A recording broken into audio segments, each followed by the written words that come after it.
Hola, otro año más, Tecnópolis se une a la causa del Maratón Solidario de EITB. Bajo el lema Larga vida a la buena vida, el tema de este año es el envejecimiento saludable. Y en el programa de hoy os mostraremos las claves para vivir más y mejor según la ciencia. Por ejemplo, ¿tienen las personas centenarias características biológicas especiales o importa más el estilo de vida y los factores ambientales? ¿Tienen nuestros cuerpos fecha de caducidad? Encontrar la respuesta a esas y otras preguntas nos puede dar las claves para una vida larga y bien vivida. ¡Empezamos!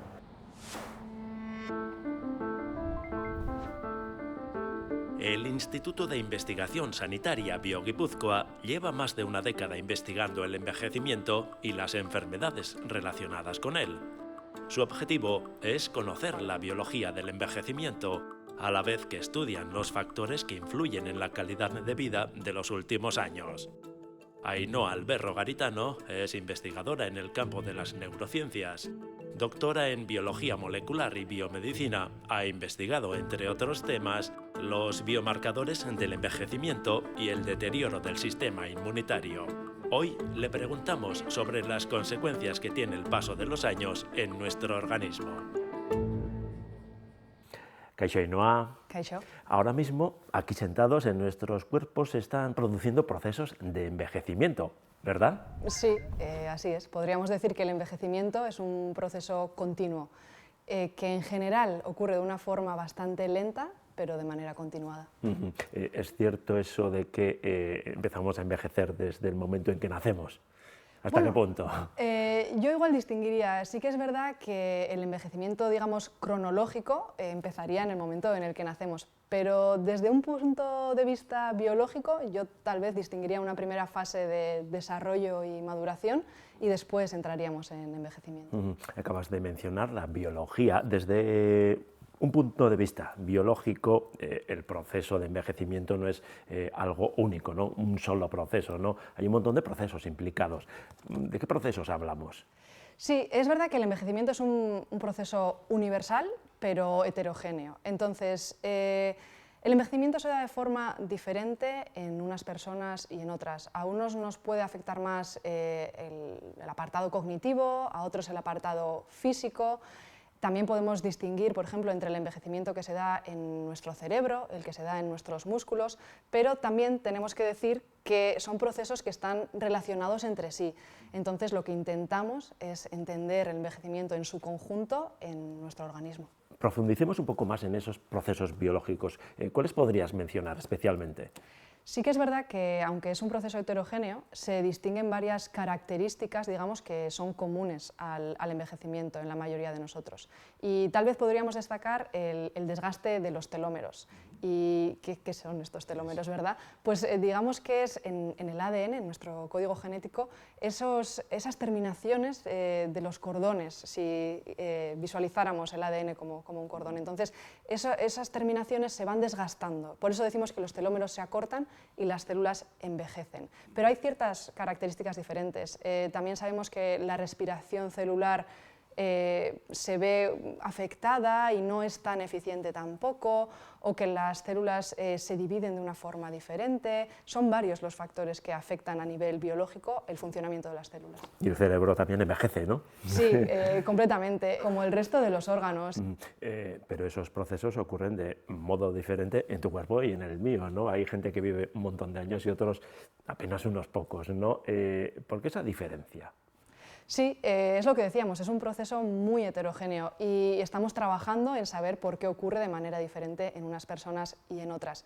Lo que sí sabemos es que hay ciertos factores, como el código genético que tenemos cada uno de nosotros, que influyen en el proceso de envejecimiento. Pero no solamente los apartados biológicos, digamos, también el entorno que nos rodea o los factores ambientales y nuestra forma de vivir la vida influyen en el envejecimiento.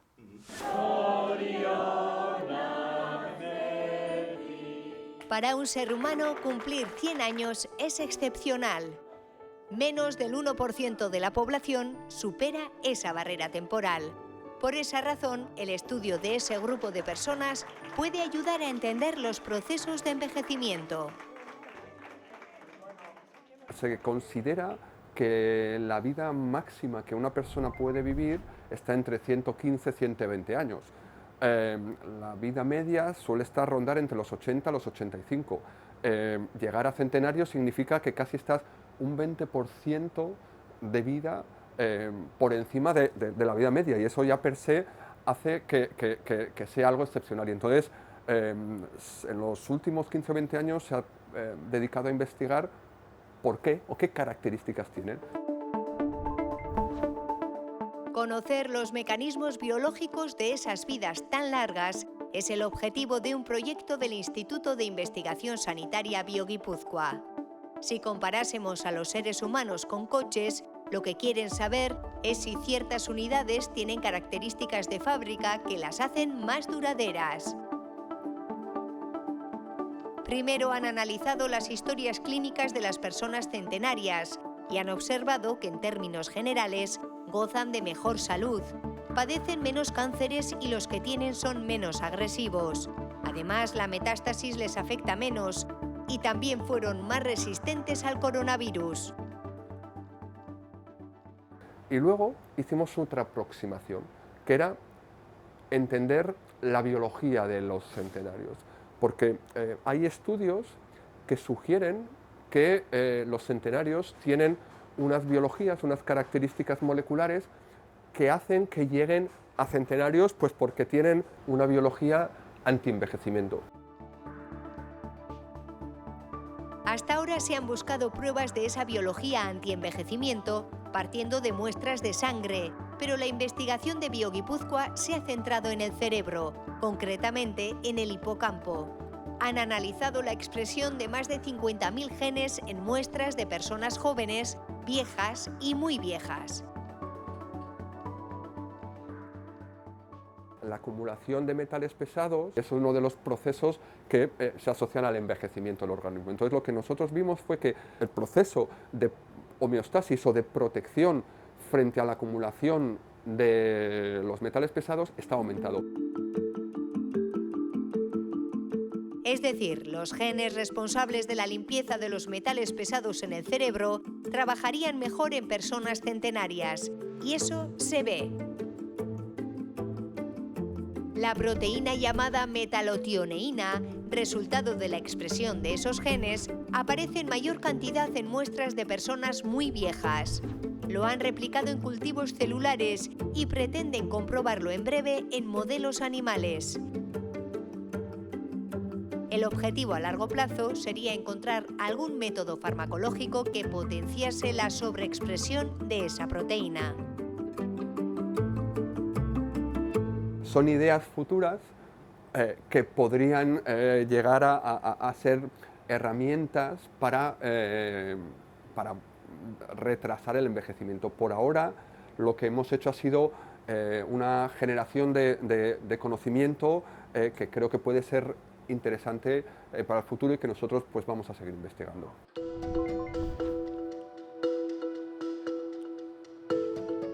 Lola Uribarrena no tiene 100 años, todavía. Participa como voluntaria en un proyecto del Instituto de Investigación Sanitaria BioVizcaya. La iniciativa se llama BioSilver y pretende obtener información detallada sobre las personas mayores. Nosotros en estos momentos hemos cogido a 600 voluntarios en Euskadi, mayores de 65 años, y le estamos haciendo lo que nosotros llamamos una foto, ¿no? En un momento vital en su vida les estamos recogiendo muchísimos datos, les hacemos encuestas de calidad de vida, muestras biológicas de sangre, de orina, de heces. Hoy, por ejemplo, Lola ha traído una muestra de heces. Ahora tendrá que responder a un cuestionario sobre su dieta. El proyecto BioSilver recopila información sobre todas aquellas variables susceptibles de influir en la calidad de vida de los mayores para conseguir una imagen lo más fiable posible de esa población. Si las personas centenarias traen de fábrica cualidades diferenciales, aquí se quiere identificar las variables implicadas en una buena calidad de vida. Se trata de factores sobre los que se puede actuar, como la dieta, el ejercicio físico, las costumbres y mucho más, y que condicionan la fragilidad y la dependencia de las personas mayores. Se buscan evidencias científicas. En este caso, quieren ver si la dieta de Lola ayuda a tener una microbiota sana.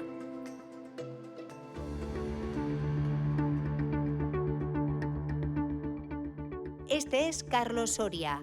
Alcanzó la cima del Manaslu hace poco, tiene 86 años.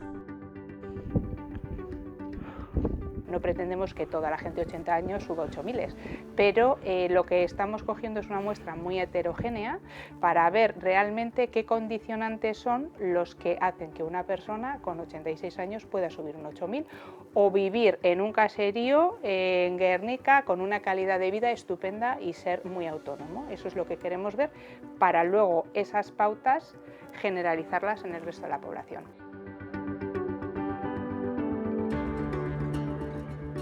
O dicho de otro modo, lo que muestre la fotografía de gente que está envejeciendo saludablemente permitirá diseñar intervenciones para el resto de la población. Lola tiene una idea de lo que hay que hacer. Que hay que vivir en todos los momentos. No siempre se puede, a veces te pueden las obligaciones, pero en cada época de la vida vivir a tope. Igual piensas, voy a dejar esto para cuando tenga, para cuando... No hay que dejar nada.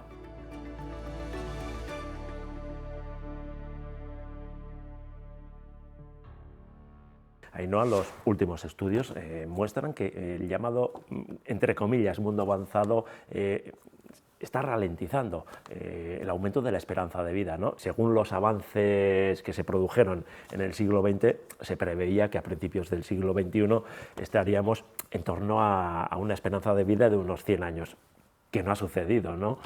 Sí, es verdad que los avances médicos, técnicos, sociales que se dieron durante el siglo XX fueron muy notables y la esperanza de vida se duplicó.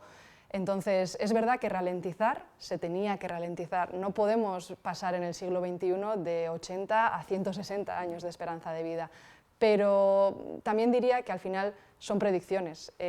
Los avances médicos siguen ahí, pero en esa predicción no hemos acertado, no estamos todavía en los 100 años. Como hemos dicho, por un lado tenemos la biología y por otro el estilo de vida de cada uno y cada una, ¿no? ¿Cuál es el peso de esos factores en la esperanza de vida y sobre todo en la calidad de esos últimos años? Es verdad que los dos factores que comentas son muy importantes y los tenemos que poner los dos, yo creo que en la balanza a un peso parecido, pero no podemos hacer una cuenta exacta. Y de hecho, la calidad de vida se ve influenciada tanto por los aspectos biológicos como por el estilo de vida que tenemos. Entonces, hacer una cuenta exacta sería imposible, pero sabemos que el funcionamiento de nuestras células se ve influenciado por cómo vivimos. Ajá. Y en el envejecimiento influyen también los factores sociales. En este caso la pregunta sería, ¿qué influye más? ¿Qué tiene más peso? ¿El código postal o el código genético? Sí, es verdad que yo creo que hace unos años nos centrábamos mucho en el código genético y ahora se está viendo que el código postal también tiene un gran peso. ¿Cuánto es cada uno? Lo mismo, no sé si te puedo dar una cuenta exacta, pero sí que aquí y en otros centros se está estudiando la influencia del código postal, es decir, de dónde vivimos y de cómo eso condiciona nuestro acceso a servicios de salud, a zonas verdes y azules, incluso a los tipos de alimentos que podemos acceder en esas zonas. Por tanto, nuestro estilo de vida condiciona la forma en que envejeceremos o estamos envejeciendo, ¿no? ¿Cuál sería el consejo de la especialista para que envejezcamos de un modo saludable?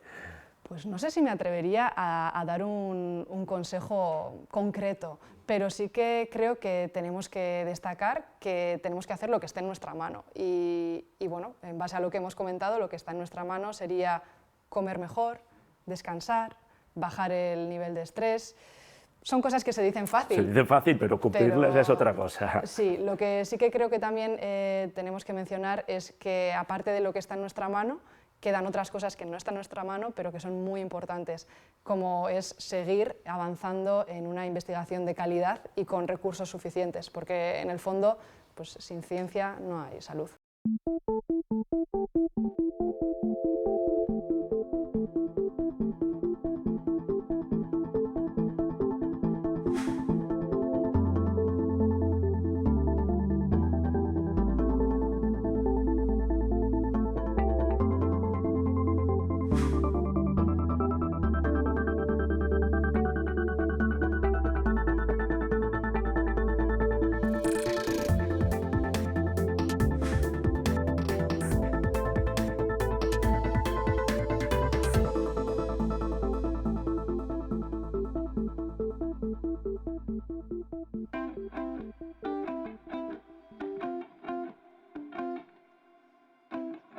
Iñaki es trabajador social y, como es habitual en su día a día, hoy visita a una usuaria del servicio de teleasistencia Betión.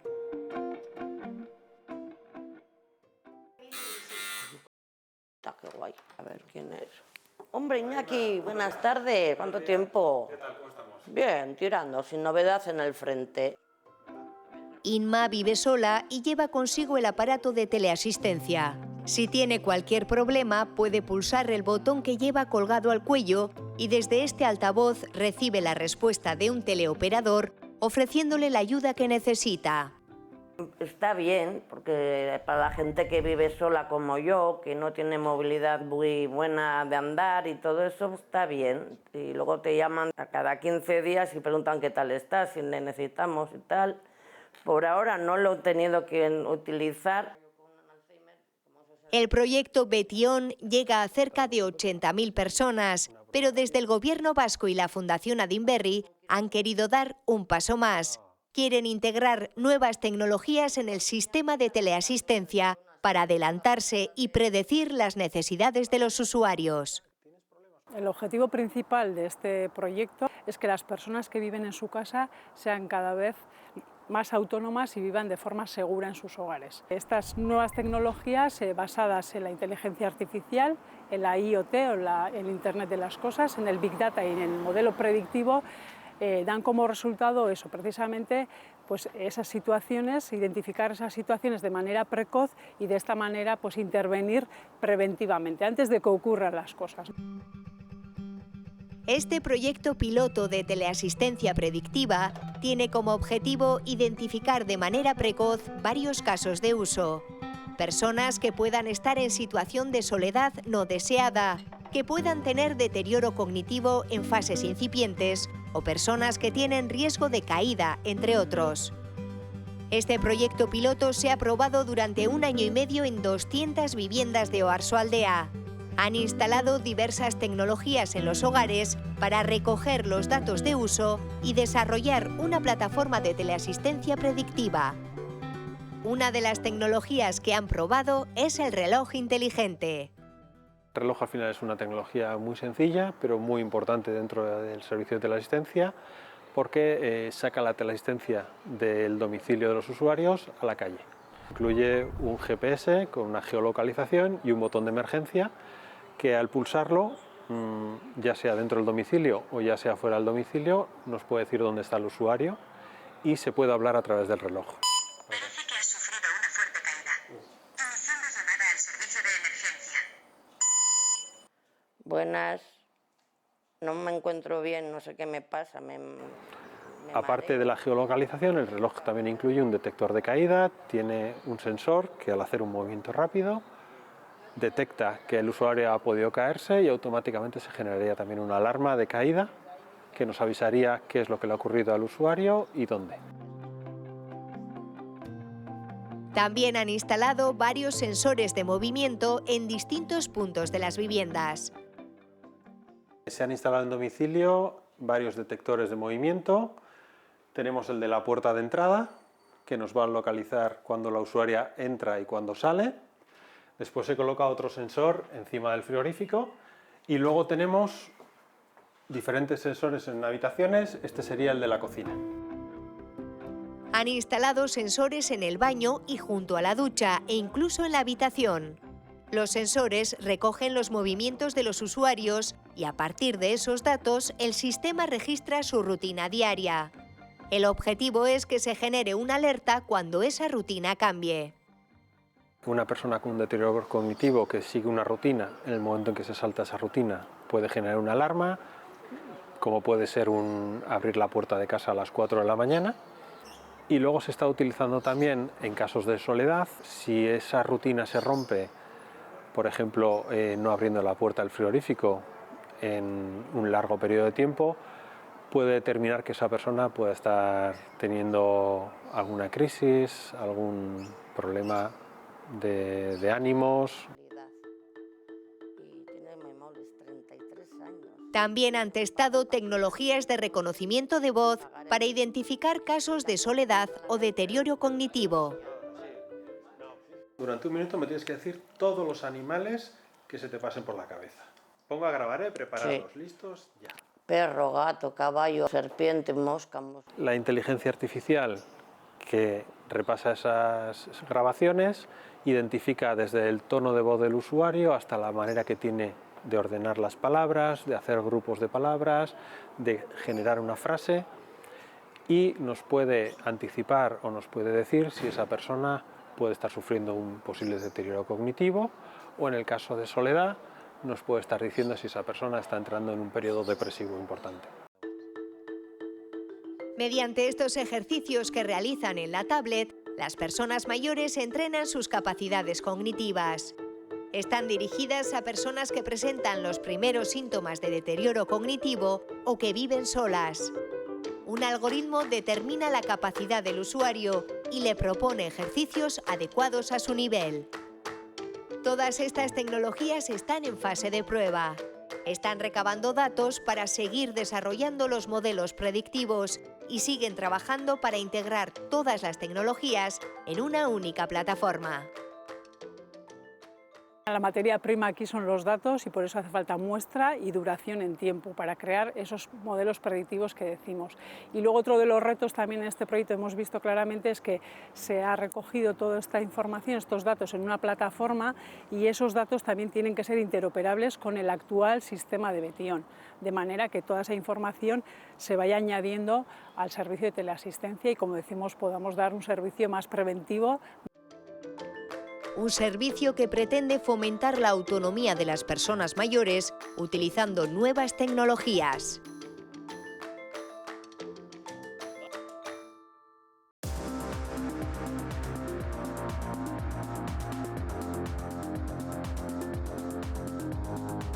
¿En la edad adulta ya no se crean nuevas neuronas? Mito. Hasta hace poco creíamos que a partir de cierta edad el cerebro deja de crear nuevas neuronas, pero la evidencia científica nos ha hecho cambiar de opinión.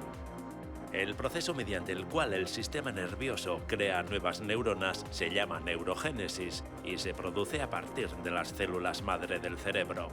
Aunque es cierto que este proceso no se conoce en toda su complejidad, las investigaciones realizadas en mamíferos han demostrado que la neurogénesis ocurre incluso en la edad adulta, en concreto en dos zonas del cerebro, el bulbo olfatorio y el giro dentado del hipocampo.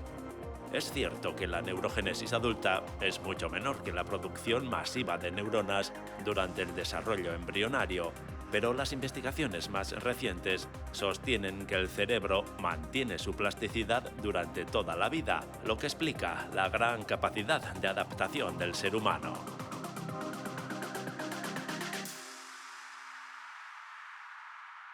Envejecer no es una enfermedad, ¿no? No, no lo definimos como una enfermedad, es un proceso fisiológico, pero sí que es verdad que el envejecimiento está asociado a una mayor incidencia de muchas enfermedades. ¿Cuáles enfermedades? Bueno, creo que coincidiremos en que nos suena que las personas de edad avanzada tienen muchas más enfermedades neurodegenerativas, por ejemplo, pues el Alzheimer, el Parkinson, en general se desarrollan a edades más avanzadas. Y también muchos tipos de cáncer se asocian con la enfermedad. Entender los mecanismos de los procesos biológicos del envejecimiento ayudará a encontrar una especie de cura para esas enfermedades. Esa es la idea de la investigación. Bueno, yo creo que hablar de cura es complicado. Sí, es un poco arriesgado. Sí. Pero sí que es verdad que la idea de todos estos proyectos es intentar, como decías, entender los mecanismos moleculares que ocurren en el envejecimiento para intentar frenar el desarrollo de estas enfermedades o que se den de una manera más leve. ¿Y cuál sería el objetivo principal de la investigación que se realiza en torno al envejecimiento? ¿Vivir más o vivir mejor? Vivir mejor. Yo creo que coincidiremos que el objetivo que tendríamos nosotros en los años que tenemos por delante es que sean años de calidad, en los que vivamos bien. Una vez que consigamos vivir bien, que digamos alarguemos esa esperanza de vida saludable, podríamos pensar en vivir más. La gente igual está pensando en casa, ¿qué son esas fotos que han puesto de decoración, ¿no? Están relacionadas con tu ámbito de estudio, ¿no? De investigación, ¿no? Sí. ¿Qué son? Bueno, en este caso hemos puesto un par de fotos que son de células que hemos sacado, como comentábamos, de unas gotitas de sangre. ¿Y qué son exactamente? Estas células, digamos, que están en camino de ser microglia. Y es que en tu tesis analizaste los marcadores de envejecimiento que se pueden encontrar en una gota de sangre, ¿no? ¿Qué encontraste? ¿Qué pueden decirnos esos marcadores sobre nuestra vejez? Es verdad que en la sangre tenemos células diferentes y se pueden también distinguir procesos diversos. Entonces, por un lado, veíamos cuál era la senescencia de las células inmunes, pero también caracterizábamos los procesos de inflamación que podemos encontrar en la sangre y también ciertos marcadores que puedan ser específicos del proceso de fragilidad, que en el fondo el proceso de fragilidad es un paso previo a la dependencia. Por eso es que sería tan interesante encontrar marcadores biológicos que nos puedan predecir la dependencia y por lo tanto seríamos capaces, teóricamente, de intervenir en ese momento. O sea que más o menos nuestra sangre nos diría cómo y cuándo viviremos. Bueno, ¿O estoy exagerando? En cierto modo nos podrían indicar cuál sería la tendencia que llevamos, pero como hemos comentado que la forma en la que vivimos también influye o nuestro entorno, todavía estaríamos a tiempo de cambiar cosas. De recalcular. Exactamente. ¿No? Con todo, ¿se puede hackear nuestro cuerpo para ser inmortales o acercarnos a esa inmortalidad? Es verdad que si avanzamos en el conocimiento del envejecimiento, teóricamente podríamos desarrollar tratamientos que nos hagan vivir más, pero tampoco sabemos cuáles serían los efectos secundarios y la eternidad creo que por ahora no. No es alcanzable, ¿no? Y hablando de inmortalidad, ¿tiene nuestro cuerpo fecha de caducidad? Bueno, es lo que comentábamos, no sé si seremos capaces de llegar a la inmortalidad. De hecho, bueno, eso, cuando comentamos entre nosotros también, ojo, las personas más longevas, los centenarios, los supercentenarios, es verdad que cuando miramos los registros que hay de las personas más longevas de la historia, solamente una docena han superado los 117 años y solamente una los 120. Entonces, yo, en mi opinión, creo que mucho más lejos no podemos llegar. Oso ondo daino, eskerrik asko. Zuri.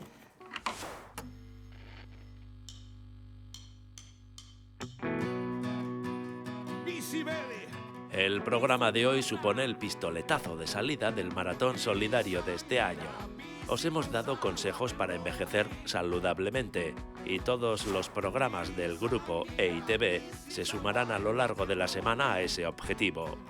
El día grande será el 18 de diciembre, con la recaudación de fondos destinados a la investigación. Pero la iniciativa solidaria tiene también otro fin: concienciar a la sociedad de la necesidad de cuidarse. Si queréis una larga vida y bien vivida, apuntaos al maratón. Nunca seremos más jóvenes que hoy. Hasta la semana que viene. Agur.